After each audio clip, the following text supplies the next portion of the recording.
Hello बच्चों, आज हम जैनेन्द्र कुमार जी द्वारा लिखित अपना अपना भाग्य कहानी पढ़ेंगे। तो पहले हम जैनेन्द्र कुमार जी के बारे में थोड़ा पढ़ लेते हैं। श्री जैनेन्द्र कुमार का जन्म अलीगढ़ जिले में पौड़िया गंज नामक कस्बे में सन 1905 में हुआ। जैनेन्द्र की रचनाओं पर गांधीवाद का बहुत प्रभाव पड़ा। गांधीवाद का जो गांधी जी की नीति थी उसका उनकी रचनाओं पर बहुत प्रभाव पड़ा। उन्होंने अपनी रचनाओं में गांधीवाद का एक तरह से को दर्शाया है, लिखा है। ये अहिंसावादी और दार्शनिक थे। मुख्य रूप से तो ये कहानीकार थे, पर इन्होंने निबंध, उपन्यास और संस्मरण भी लिखे हैं। सुनीता, सुखदा, मुक्तिबोध इनके प्रसिद्ध उपन्यास। साहित्य का श्रेय और प्रिय मंथन प्रसिद्ध निबंध संग्रह तथा फांसी, जय संधि, वातायन, नीलम देश की राजकन्या, एक रात, दो चिड़िया, पाजेब इनके प्रसिद्ध कहानियां हैं। इनकी कहानियों में कहानी कला को नया आयाम मिला है, जिसमें वर्णन और विवरण की अपेक्षा चिंतन और विश्लेषण की प्रधानता है। इनकी कहानियां जो हैं उसमें कला को एक नया आयाम मिला है, एक नया चरम उन्होंने दिया है अपनी कहानियों को, जिसमें उन्होंने वर्णन और विवरण की अपेक्षा उन्होंने क्या उसमें चिंतन और विश्लेषण उसका और अधिक विस्तार किया है, उसकी प्रधानता है इनकी कहानियों में। तो अब हम कहानी पढ़ेंगे, लेकिन कहानी पढ़ने से पहले मैं आपको बता देती हूँ कि इसमें पात्र कौन कौन से हैं। तो इस कहानी में पात्र है आपका जो एक बालक है, एक लड़का है जो अपनी जो गरीबी है, गरीबी वर्ग का क्या कर रहा है, गरीब वर्ग का वो प्रतिनिधित्व कर रहा है। तो कहानी का मुख्य पात्र ही बालक है। अब थोड़ा कहानी के बारे में पहले पढ़ लेते हैं ताकि आपको अच्छे से समझ में आए। कहानी अपना अपना भाग्य को लेकर जैनेन्द्र कुमार जी का उद्देश्य इस कहानी के माध्यम से भाग्य की विविधता को दर्शाना है। अब जैनेन्द्र कुमार जी का उद्देश्य है इस कहानी में भाग्य की विविधता, अर्थात जो मनुष्य का एक तरह से जो भाग्य होता है, सबका अपना अपना भाग्य होता है। किसी के भाग्य में कुछ लिखा होता है, किसी के भाग्य में कुछ लिखा होता है। तो यहाँ पर जैनेन्द्र कुमार जी ने भाग्य की विविधता को दर्शाया है और साथ ही सामाजिक आर्थिक विषमताओं पर भी प्रहार करा है कि भाग्य जो मनुष्य का होता है उसमें सामाजिक आर्थिक विषमताएं भी होती हैं। कहीं लोग क्या होते हैं, कुछ गरीब होते हैं, कुछ गरीबी अमीरी भी क्या होते हैं, एक भाग्य की विडंबना के कारण होती है। तो यहाँ पर गरीबी को दर्शाते हुए जैनेन्द्र कुमार जी ने सामाजिक और आर्थिक विषमताओं पर भी प्रहार किया है कि अगर हमारा समाज में भी बहुत सी विषमताएं हैं, विभिन्नताएं हैं और आर्थिक क्षेत्र में भी क्या है, बहुत सी विषमताएं हैं, क्योंकि समान स्तर नहीं है और समान स्तर ना होने के कारण ही क्या है, विविधताएं हैं और विषमताएं हैं समाज में। तो उन्होंने सामाजिक आर्थिक विषमताओं पर भी प्रहार किया है और उनका चित्रण इस कहानी में बहुत ही भावपूर्ण ढंग से किया है। अब जो उन्होंने आर्थिक सामाजिक विषमताओं का उन्होंने यहाँ पर प्रहार किया है, उसका जो चित्रण किया है उन्होंने, उसको जो दर्शाया है वो बहुत ही भावपूर्ण ढंग से दर्शाया है।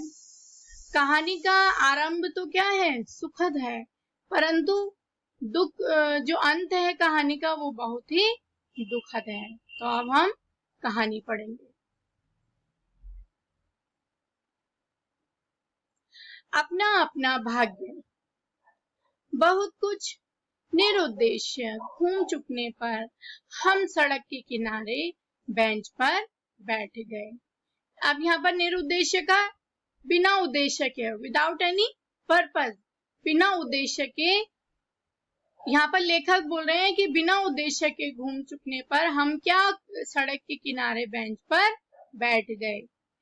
नैनीताल की संध्या धीरे धीरे उतर रही थी। नैनीताल में थे इस समय लेखक, तो जो शाम थी वो धीरे धीरे उतर रही थी, शाम धीरे धीरे होने लगी थी। रुई के रेशे से, भाप से बादल हमारे सिरों को छू छू कर बेरोक घूम रहे थे।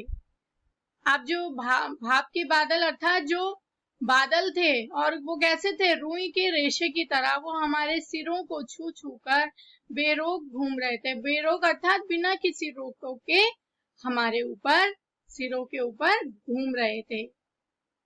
हल्के प्रकाश और अंधियारी से रंग कर कभी वे नीले दिखते, कभी सफेद, और फिर जरा अरुण पड़ जाते। यहाँ पर अरुण का अर्थ हुआ लाल, जैसे हमारे साथ खेलना चाह रहे हो। और हल्के प्रकाश और अंधियारी सी रंग पर थोड़ा प्रकाश और थोड़ा अंधेरा हो रखा है, तो वो उस रंग पे कभी कैसे लग रहे हैं, नीले दिखते हैं, कभी सफेद, और फिर जरा अरुण पड़ जाते हैं, अर्थात लाल पड़ जाते हैं, जैसे हमारे साथ खेलना चाह रहे हो। 5, 10, 15 मिनट हो गए। मित्र के उठने का कोई इशारा ना मालूम हुआ। अब यहाँ पर लेखक कह रहे हैं कि इतनी देर हो गई, 5, 10, 15 मिनट हो गए, लेकिन मित्र ने उनके कोई इशारा नहीं किया। मैंने झुंझला कर कहा, चलिए भी। अरे जरा बैठो। हाथ पकड़कर जरा बैठने के लिए जब जोर से बैठा लिया गया तो और चारा ना रहा। सनक से छुटकारा पाना आसान न था, और जरा बैठना भी जरा न था। अब वो बोल रहे हैं कि हाथ पकड़कर जरा बैठने के लिए जब उन्होंने इशारा किया कि मतलब मुझे बिठा लिया, तो बैठने के सिवा मेरे पास कोई चारा नहीं था। अब यहाँ पर सनक का अर्थ हुआ एक धुन, एक पागलपन से छुटकारा पाना आसान ना था। अब दोस्त, उनके मित्र ने इतना उनको आग्रह किया कि बैठे ही रहो, तो उनको ना करने के सिवा, हाँ करने के सिवा उन पे कोई चारा ही नहीं था, कोई ऑप्शन नहीं था उनके पास। और जरा बैठना भी जरा ना था, अर्थात वो अपने मित्र को जानते थे कि अगर ये मुझे बिठा लेगा तो वो जरा नहीं होगा बैठना, वो काफी देर तक मुझे बिठा कर रखेगा।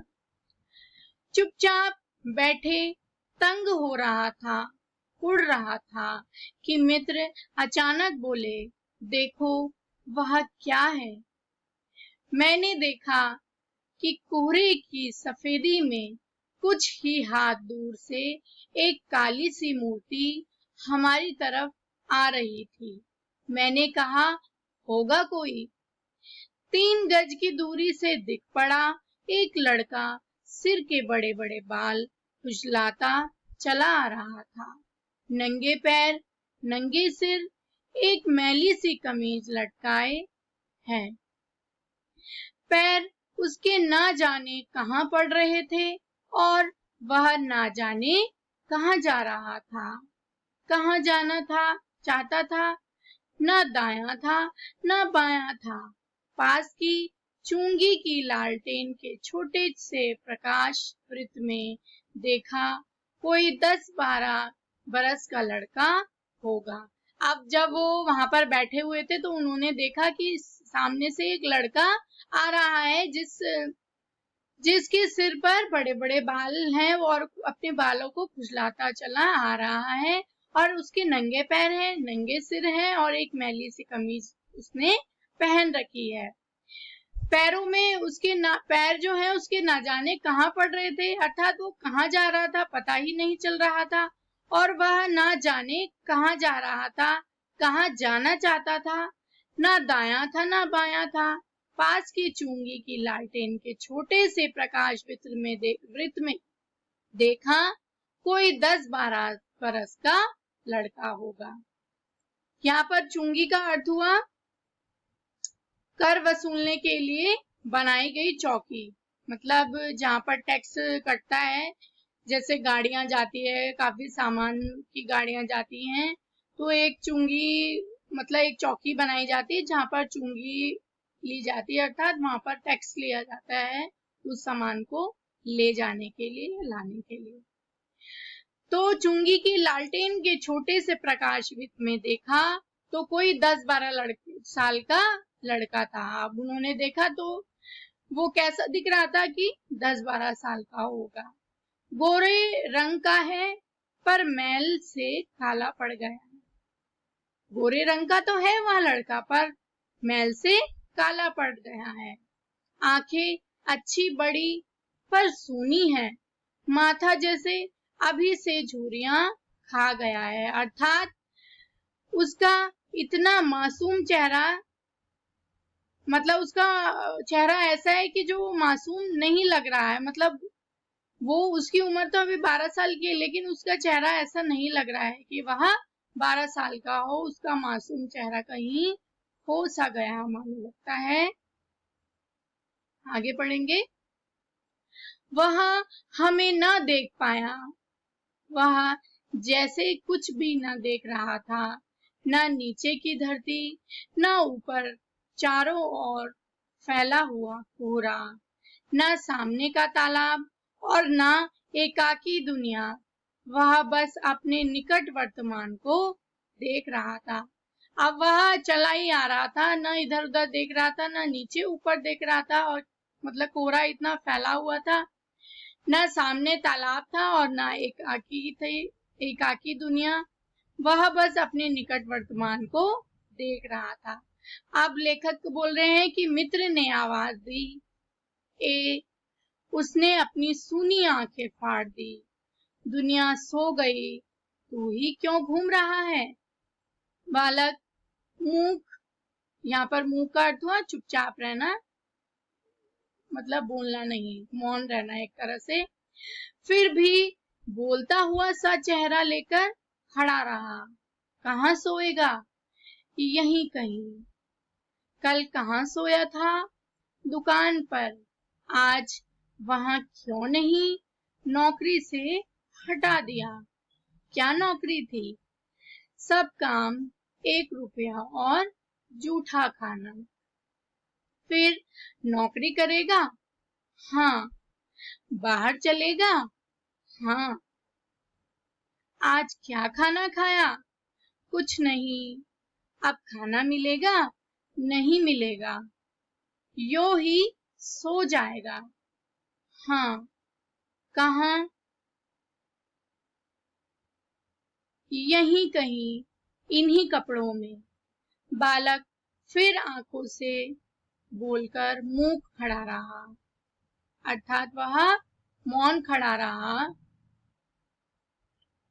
आंखें मानो बोलती थी, यह भी कैसा मूर्ख प्रश्न है। अर्थात आंखें मतलब उसकी उस समय ऐसी स्थिति थी कि कोई उसे सवाल कर रहा था तो वो उसकी आंखें ये कह रही थी कि मतलब ये कैसा मूर्ख सा प्रश्न है कि मतलब इस इंसान को दिख नहीं रहा है कि मैं किस तरह से लाचार हूँ, बेबस हूँ, और एक तरह से उसकी गरीबी का एक तरह से मजाक तो उड़ाया जा रहा था। तो वो अपने आप से मतलब उसकी आंखें ये थी कि ये कैसा प्रश्न है। माँ बाप हैं, हाँ। कहाँ, 15 कोस दूर गांव में। तू भाग आया, हाँ। क्यों,